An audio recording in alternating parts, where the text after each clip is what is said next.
Hello, you're watching the Business Brief with Forbes Middle East. I'm Ramia Faraj. We start with the just revealed Forbes list of the 50 most funded startups in the MENA region. These young businesses secured $3 billion in total funding in 2021.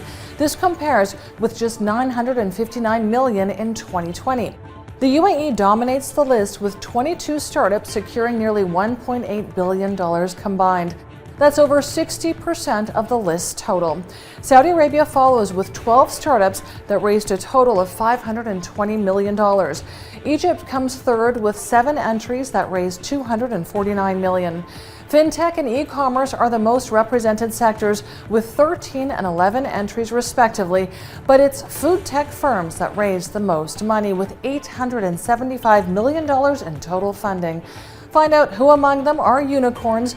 Visit ForbesMiddleEast.com. To the latest Billionaires news, and the Swiss billionaire behind London-based payments fintech Checkout.com is now Europe's richest tech entrepreneur following a new round of fundraising.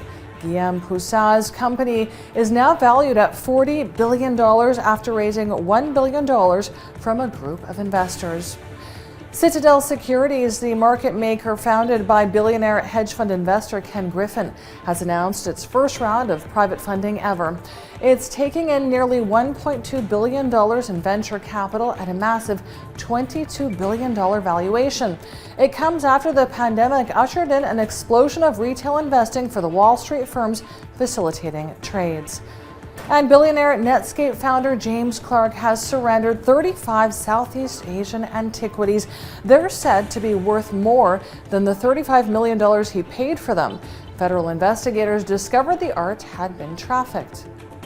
Let's go now to the Forbes Real-Time Billionaires ranking. It tracks the daily ups and downs of the world's richest people. Here are today's winners. In first place is Elon Musk, up $9.4 billion with net wealth of $281 billion.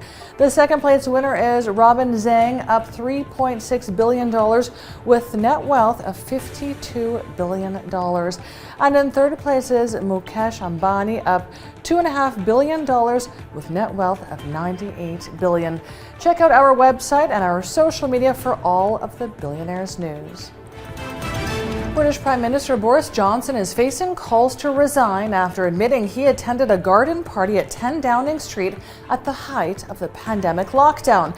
It's sparking fierce public backlash. Johnson admitted to attending a gathering in Downing Street's garden on May 20th, 2020. He said he was there for 25 minutes and he believed it was a work event. Oil is trading in the $85 a barrel range, its highest level since November. The hike comes after a U.S. government report showed that U.S. crude inventories dropped by 4.6 million barrels last week to 413 million. It's their lowest since October 2018. Additionally, the U.S. dollar index plunged to a fresh 2-month low after U.S. annual inflation soared to its highest level in nearly 4 decades. Details on those skyrocketing U.S. inflation rates now that spiked another 7% in December, hitting a new 39-year high. Consumer prices rose 7% in the 12 months ending in December. This is just a slight uptick after a massive surge in recent months. Still, it marks the highest reading in nearly 40 years. The government says the rising prices for shelter, food, and used cars were some of the largest contributors. Despite those inflation numbers, stock markets are rallying. Analysts say uncertainty had already been priced into the market as investors seem to shake off the bad news. The Dow Jones was largely flat, while the S&P gained 0.2% and the Nasdaq gained 0.3%. Saudi Sovereign Wealth Fund, the public investment fund, plans to invest $10 billion in listed companies this year. With an asset base of $480 billion, PIF is the 8th largest sovereign wealth fund in terms of total assets. The fund reportedly plans to double its assets to $1.1 trillion by 2025. The announcement shows a shift where instead of investing in stable liquid assets like U.S. Treasuries, it's redirecting funds towards more volatile assets like shares. UAE-based photographer Walid Shah is launching an NFT project to support local artists. The non-fungible token art project is called Mawjood NFT. The project helps its participants earn money by converting their portraits into NFTs. It grants them lifetime royalties on their NFT portraits. The value of trading volume the NFT market generated reached $23 billion in 2021 compared to less than $100 million in 2020. File-sharing platform WeTransfer plans to float an initial public offering, which includes the fresh issue of shares worth $182 million on Amsterdam's Euronext. The Amsterdam-based firm says it plans to use part of the IPO proceeds to support growth and invest in marketing, staff, services, and possible acquisitions.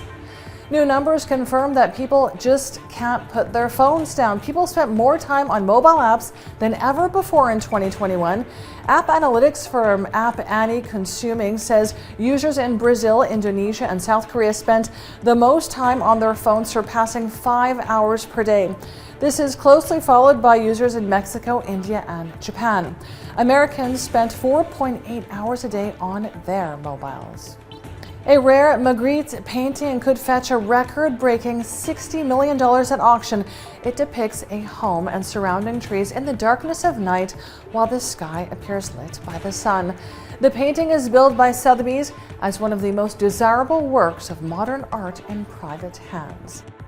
And Kanye West reportedly wants to meet with President Vladimir Putin.